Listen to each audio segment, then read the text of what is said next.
వసంతవల్లరి వీణులతో వీక్షించండి.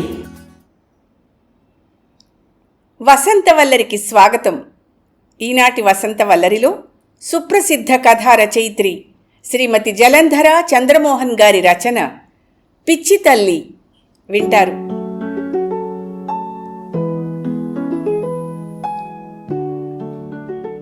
కొన్ని ప్రశ్నలకు సమాధానాలు జీవితకాలంలో దొరకవు, దొరికినా అర్థం కావు అనుకునేవాడు రాజేశ్వరరావు. జీవితం చావు దెబ్బలు కొట్టి నేర్పించిన ప్రాక్టికాలిటీ ముందు సున్నితత్వాలు, స్పందనలు జీవితపు కాసారంలో ఎప్పుడో అట్టడుక్కి వెళ్ళిపోయి ఉంటాయి. రాను రాను బండబారిపోతున్న మనుషుల మధ్య, మెటీరియలిస్టిక్ రియాలిటీ పేరుతో చెల్లుబడైపోతున్న స్వార్థాల మధ్య అనుభూతుల నిశ్శబ్ద చలమలను గమనించేవారే ఉండరేమో అనుకుంటూ ఉండగా అతనికి సావిత్రి కనిపించింది. చాలా ఏళ్లకి.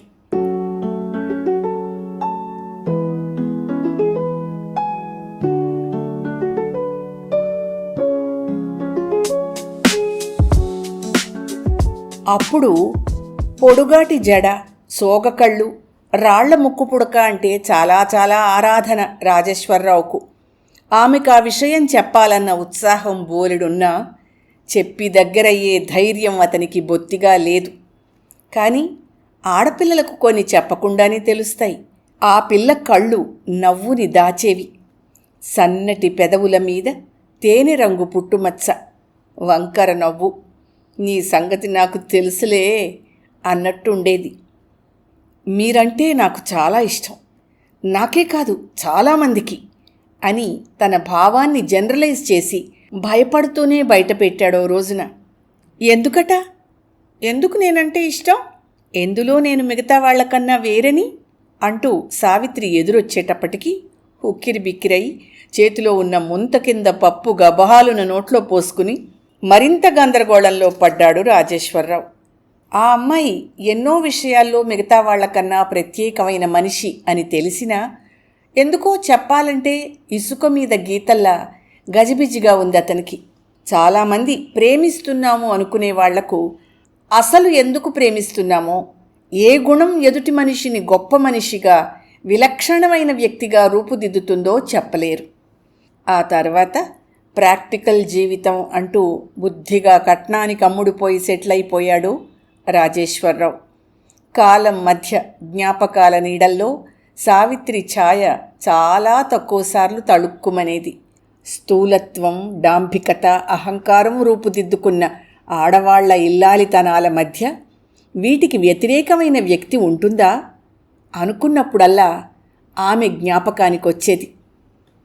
మా అత్తగారు నన్ను కాపురం చేయనివ్వదు మావయ్య, నా బతుకింతే. బోరును ఏడుస్తూ 5వ నెల కడుపుతో పుట్టింటికొచ్చిన మేనకోడలు కసితో, రోషంతో చాలా చాలా కథలు చెప్పింది. అసలే అత్తగారు, అందులో సవితల్లి, ఓ ముద్దు లేదు, ముచ్చట లేదు. అమ్మ దేవత, ఆవిడన్నీ మంచిగా చెప్తుంది అనే నా మొగుడు, ఎధవ జీవితం, ఛీ అని విసుక్కుంటూనే బోలెడు కష్టాలు చెప్పింది ఆ పిల్ల. నా కూతురు కాపురం కొల్లేరైపోయింది, త్వరగా రా అని అక్కగారి ఎస్టీడీ పిలుపు విని వెంటనే వచ్చిన రాజేశ్వరరావుకు ఆ మేనకోడలు అత్తగారి గురించిన కథలు వింటే ఆవిడ అసలు ఊహకు అందలేదు. ఆ కోడలు పిల్ల తొందరపాటు తెలిసినా అవతలి మనిషి సామాన్యురాలు మాత్రం కాదు అని అర్థమైంది అతనికి. ఆవిడ తన సవితి కొడుకు పెళ్లికి ఏదో అలిగి రాలేదని అంతా అన్నారు. అందుకే ఆవిడ్ని చూడలేదు రాజేశ్వరరావు. ఏం మాట్లాడాలో నిర్ణయించుకోకుండానే తప్పనిసరిగా అక్కగారి పోరు పడలేక మేనకోడలు అత్తవారి ఊరు బయలుదేరాడు రాజేశ్వరరావు. అప్పుడు అక్కడ చూశాడు సావిత్రిని ఇన్నేళ్లకి మేనకోడలి సవితత్తగారి హోదాలో. ఆశ్చర్యపోయాడు రాజారావు ఆమెను చూసి. తనలో వయస్సు కనబడుతోంది, కానీ ఆమెలో పెద్ద మార్పు లేదు. తెచ్చిపెట్టుకున్న గంభీరత, వయసిచ్చిన పెద్దరికం తప్ప. తనకు ఆనాడు అలా తెలిసిన సావిత్రితో ఈనాడు ఈ విషయాలు ఎలా మాట్లాడాలో బొత్తిగా అర్థం కాలేదతనికి. అతిథి మర్యాదల తర్వాత ముందు ఆవిడ సవితి కొడుకును కదిలించాడు. మా అమ్మను ప్రపంచం అంతా సవితల్లి అంటుంది, ఆవిడ నాకు అలా కాదండి, ఆవిడేం చేసినా నా మేలు కోసమే చేస్తోందని నాకు తెలుసు అన్నాడు అతను ఖరాఖండిగా. ఈ విషయాన్ని అసలు ఎలా ప్రస్తావించాలో, ఎలా తేల్చాలో బొత్తిగా అర్థం కాలేదు రాజేశ్వరరావుకు. కానీ ఆ బాధ్యత కూడా సావిత్రే నెత్తిన వేసుకుంది. ఏమంటోంది మీ మేనకోడలు? మా అత్త గద్దరి రాక్షసి అంటోందా? ఆవిడ చస్తే తద్దినం కూడా పెట్టను అంటోందా? నవ్వుతూనే అడిగింది సావిత్రి. ఆ మాటలన్నీ అవే ఏమిటి, అంతకన్నా పలుగురాళ్లలాంటి మాటలే మాట్లాడింది మేనకోడలు. కానీ ఎందుకో ఈవిడ నోట అవి వినలేకపోయాడు రాజేశ్వరరావు. ఏమిటా పిల్ల అసలు గోల అడిగాడు. ఆలోచిస్తూ చీకట్లోకి చూస్తూ కూర్చుంది సావిత్రి.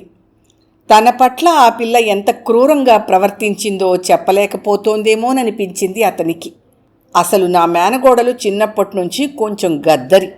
ఇంకా ఏదో అనబోయాడు. తనేదో తన అక్క కూతురు తరఫున వకాలత్ తీసుకోవడానికి వచ్చి ఈవిడ పక్షం మొగ్గుతున్నానని తెలుస్తూనే ఉన్నది అతనికి. ఏమిటి బలహీనత? ఆ అమ్మాయినేమీ అనకండి, చాలా అమాయకురాలు. రండి భోజనం పెడతాను, అబ్బాయి వచ్చాడు అంటూ వంటింట్లోకి వెళ్ళిందామె. ఆశ్చర్యపోయాడు రాజేశ్వరరావు. మామూలు ఆడవాళ్ల తత్వం తెలిసిన అతనికి ఈమె అర్థం కాలేదు. తను మాట్లాడించకుండానే ఆమె మంచిదైపోవడానికి ఇదొక ప్లానేమో అనుకున్నాడు. ఉన్న 3 రోజుల్లో చాలా స్టడీ చేశాడు, బోలెడన్ని తెలుసుకున్నాడు. మరిన్ని ఎవరూ చెప్పకుండానే అర్థం చేసుకున్నాడు. అన్నింటిలోకి ఆశ్చర్యం, చాలా ఏళ్ల తర్వాత అతను టెన్షన్ లేకుండా గడపడం. మగవాణ్ణి 24 గంటలు బాధ్యతలు గుర్తు చేసి, గిల్టీగా తయారు చేసి, బతుకు భయం బరువు తెలియచేసే సంసార వ్యవస్థలో ఆ ప్రహరీ గోడలన్నీ దాటి ఏదో హాయి అనే వెన్నెల మైదానాల్లో స్వేచ్ఛగా ఉన్నట్టుంది అతనికి. ఈ అనుభూతి చాలా తక్కువ మంది ఆడవాళ్ల సన్నిధి ఇస్తుంది. ఈ మాట ఆమెతో చెబుదామని ప్రయత్నించాడు. కానీ చెప్పి ఆ మాటల అర్థాన్ని, అందాన్ని, అనుభూతిని పోగొట్టుకోలేకపోయాడు. సావిత్రి ఆవిడ అత్తగారి చేతుల్లోనూ భర్తతోనూ కూడా చాలా చాలా బాధలు పడింది. నిందలు, దుఃఖాలు అనంతం. పుట్టిన ఒక్క బిడ్డను పురుట్లోనే పోగొట్టుకుంది. ఈ కొడుకు కూడా మొదట్లో చుట్టుపక్కల వాళ్ళు, బంధువులు చెప్పిన మాటలు నమ్మి నువ్వు సవితల్లివే అంటూ చాలా హింసించాడు, పరిహసించాడు. కానీ రాను రాను ఆమె గుణాలు తెలుసుకొని ప్రేమను పెంచుకున్నాడు. వాడి ముఖం అలా చెప్పాడా వాడు? వాడికి నా గురించి ఏమీ తెలీదు. వాడికి నా వల్ల భద్రత ఉంది, లాభదాయకమని ప్రేమిస్తున్నాడంతే. వాడు ఆ తండ్రి పోలికే అన్నది చటుక్కున సావిత్రి. అవాక్కైపోయాడు రాజేశ్వరరావు. చుట్టుపక్కల మనుషులందరూ తనను మమతానురాగాలతో పూజిస్తున్నారు. వాళ్ళు నేను లేకపోతే బతకలేరు, వీళ్ళు నేనంటే పడి చచ్చిపోతారు అన్న అబద్ధం ముసుగు కప్పుకొని బతికెయ్యడం ఒక వర్గం ఆడవాళ్ల బలహీనతేమో. కానీ అందుకని మరీ అంత సినికల్గా కూడా ఉండక్కర్లేదనిపించింది అతనికి. నా కష్టాలకి దుఃఖాలకి కారణాలు నాకు తెలుసు రాజేశ్వరరావు గారు. నా చుట్టూ ఉండే మనుషుల మూర్ఖత్వము నాకు ఐడెంటిటీ క్రైసిస్ తెప్పించడం. 50 ఎకరాల సుక్షేత్రమైన మాగాణి మా అబ్బాయి తరానికి 5 ఎకరాలుగా మార్చిన మూర్ఖత్వం. ఒడియాల్లో 100 రకాలు, అప్పడాల్లో 60 రకాలు అంటూ పోటీ పడుతూ ఇంట్లో సంపాదన లేని ఖర్చుకు అలవాటు చేశారు ఆడవాళ్లు. అనవసరపు ఆడంబరాలు, అక్కర్లేని ఖర్చులు, ఎవరో చూస్తారన్న హెచ్చులు, ఇవన్నీ ఈ ఇంటిని ఏ స్థితికి తెస్తున్నామో తెలిసి కూడా నేను మాట్లాడలేకపోయాను. కారణం గద్దరితనం చెల్లినట్టు కామన్ సెన్స్ చెల్లకపోవడం. ఆడది ఆలోచించి సలహాలివ్వడం సగటు మగవాడు భరించలేకపోవడం. మూర్ఖత్వంతో జీవితం పీటముడి పడిపోయినప్పుడొచ్చే ఐడెంటిటీ క్రైసిస్ అనుభవిస్తే కానీ తెలీదు. కానీ నా కొడుకు పెద్దవాడవుతున్న కొద్దీ ఇవన్నీ ఎంత అవసరమో వాడికి తెలియచెప్పాను, ఎంత దాచుకోవచ్చో నచ్చచెప్పాను. వాడి తండ్రి పోయిన తర్వాత ఈ శిథిల ఆర్థిక వ్యవస్థలో పునాదులు కూలిపోకుండా మరింత ఆస్తి పెంచి వాడికిచ్చాను. వాడికి నా మీద నమ్మకం వచ్చింది. సవితల్లిని అన్న అపనమ్మకం పోయింది. నా వల్ల వాడికి కష్టం లేదు. పైగా నా పెద్దరికం వాణ్ణి కాపాడుతుందన్న ధైర్యం. అందుకే వాడు నన్ను ప్రేమిస్తున్నాడు అంతే. రాజేశ్వరరావుకి నవ్వొచ్చింది ఆవిడ అనాలసిస్. అంతకన్నా నీలో ఏమున్నదో చూసే శక్తి అతనికి ఉన్నదంటావా అని అడగబోయి మానేశాడు. మరి మీరు అతని పెళ్లికి అలిగి రాలేదని విన్నాను, నిజమా? చటుక్కున తలెత్తి చూసింది సావిత్రి ఆ ప్రశ్నకు. అవును, కానీ అలిగి రాకపోవడం కాదు, బాధ. మీ అక్కగారి కుటుంబం ఆర్థిక స్తోమత ఏమిటో నాకు తెలుసు. తండ్రి అప్పుల పాలు చేస్తే ఉద్యోగం చేస్తున్న కొడుకు మీద ఆధారపడ్డ కుటుంబం అది. 1,00,000 రూపాయలు పెళ్లికి ఖర్చు చేస్తామన్నారు. అటువంటప్పుడు పెళ్లి ఇంట్లో చేసి సత్యనారాయణ వ్రతం చేసి భోజనాలు పెట్టి మిగతా డబ్బు ఆ పిల్ల పేరు మీద బ్యాంకులో వేయమన్నాను.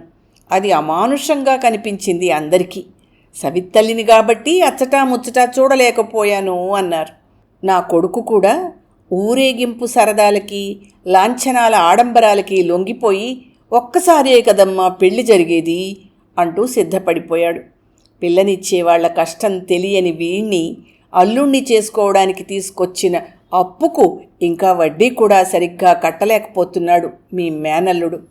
కళ్ల ముందు జరగబోయే ఈ అనవసరపు ఖర్చు భరించలేకే నేను రాలేదు. ఆమె గొంతులో పదునుకు, సాంఘిక చైతన్యం పట్ల ఆమెకు ఉండే అవగాహనకు ఆశ్చర్యపోయాడు రాజేశ్వరరావు. మరికొన్ని క్షణాల్లో మరింత పెద్ద షాక్ ఇచ్చింది సావిత్రి. నేను పడ్డ దుఃఖాలు, మూర్ఖత్వానికి బలై అనుభవించిన కష్టాలు నా కోడలికి ఉండకూడదు అనుకున్నాను. ఎందుకో తెలుసా రాజేశ్వరరావు గారు? ఆ పిల్ల సాటి ఆడపిల్ల. మామూలుగా ఉండే ఏ ఆడపిల్లకు సాధారణంగా తనను ఎందుకలా గౌరవిస్తారో తెలీదు. తన అందం, శారీరకంగా తన అవసరం, తన అదృష్టం, ఈ 3 మాత్రమే అర్థమయ్యేటట్టు పెంచుతున్నాం ఆడపిల్లల్ని. అలా ఆమె ఒక హోదాగా, ఒక తప్పనిసరి బాధ్యతగా తయారవడం నాకు ఇష్టం లేదు. అందుకనే నా కోడలికి చాలా చాలా చెప్పాలని ప్రయత్నించాను. చదువుకోమన్నాను, పార్ట్ టైం జాబ్ చేయమన్నాను, వాయిస్ కల్చర్ నేర్చుకోమన్నాను, డ్రెస్ సెన్స్, హుందాతనం ఆమెలో పెరగాలని ప్రయత్నం చేశాను. మామూలుగా పెరిగిన ఆడపిల్ల కదా, నా ఆలోచనలు అర్థమవడానికి టైం పట్టచ్చు. ఈ కొత్తగా పెళ్ళైన పిల్లలంతా పిల్లల్ని కనడమే తమ సంసారానికి ఇన్సూరెన్స్ పాలసీ అనుకుంటారు. ఇంకా ఎదగక్కర్లేదనుకుంటారు. కొద్ది రోజుల తర్వాత గుర్తింపు లేక నరకయాతన పడతారు. అవాక్కైపోయాడు రాజేశ్వరరావు. ఓ, ఇవన్నీ, ఈ నేర్పరితనమే తన మేనకోడలికి సవితత్తగారు పెట్టే కష్టాలుగా కనిపించాయన్నమాట. తనకు మీరు అర్థమై ఉండరు సావిత్రి, నసుగుతూ అన్నాడతను. నిర్లిప్తంగా నవ్విందామె. ఏ ఆడది సాటి ఆడదానికి సంపూర్ణంగా ఎప్పుడర్థమైంది కనుక? మగవాడు ఆడదాన్ని తన కోణం నుంచి చూసి తన అవసరాల వరకే గుర్తిస్తాడు. కానీ స్త్రీ మరొక స్త్రీని బయటపడే ఇమోషన్స్, పరిస్థితుల్ని బట్టి కాక, జలసీ, కాంప్లెక్స్లు లేకుండా కుతూహలంతో స్టడీ చేస్తే కనబడని భావాలు, అర్థాలు బోలెడు నేర్పిస్తాయి. అలా ఆమె చాలా మాట్లాడింది. వింటూ కూర్చున్నాడతను. సాధారణంగా గడిపేస్తున్న ఈ జీవితంలో ఎన్ని వింత కారణాలున్నాయో ఆమెతో మాట్లాడుతుంటే అర్థమైంది అతనికి. ఇలా తన ఇంట్లో ఆడవాళ్ళెవరూ ఆలోచించరే? భయమా? అవసరం లేకపోవడమా? తన భార్య, అక్క, కూతురు, మేనగోడలు ఒక్కరేమిటి, అసలు ఇలా మాట్లాడితే తనే భరించగలడా అని ఉలిక్కిపడ్డాడు రాజేశ్వరరావు. రాజా, బయలుదేరుతున్న అతను ఉలిక్కిపడ్డాడా పిలుపుకు. ఏనాటి పిలుపది?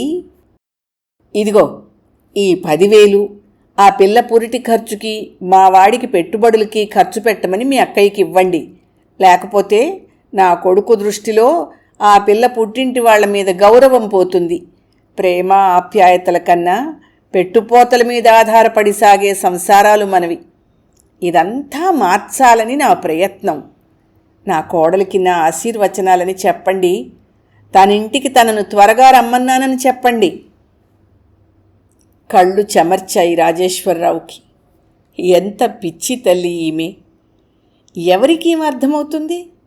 ఇలాంటి కరుణామూర్తులైన ఇల్లాళ్ళు ఎంతమంది ఉన్నారు ఈ నా దేశంలో?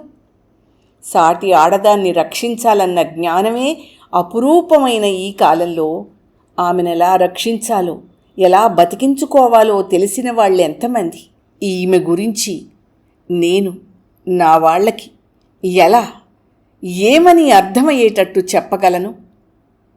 నా గురించి ఏం తెలుసుకుని ఇష్టపడుతున్నారు అన్న 30 ఏళ్ల క్రితం నాటి సావిత్రి ప్రశ్నకి ఇప్పుడు అతనికి సమాధానం దొరికింది. వెనక్కి తిరిగి వెళ్ళొస్తాను అని చేతులు జోడించి నమస్కరించి ఒక రకమైన నిశ్చింతతో అడుగు బయటకు వేశాడు రాజేశ్వరరావు.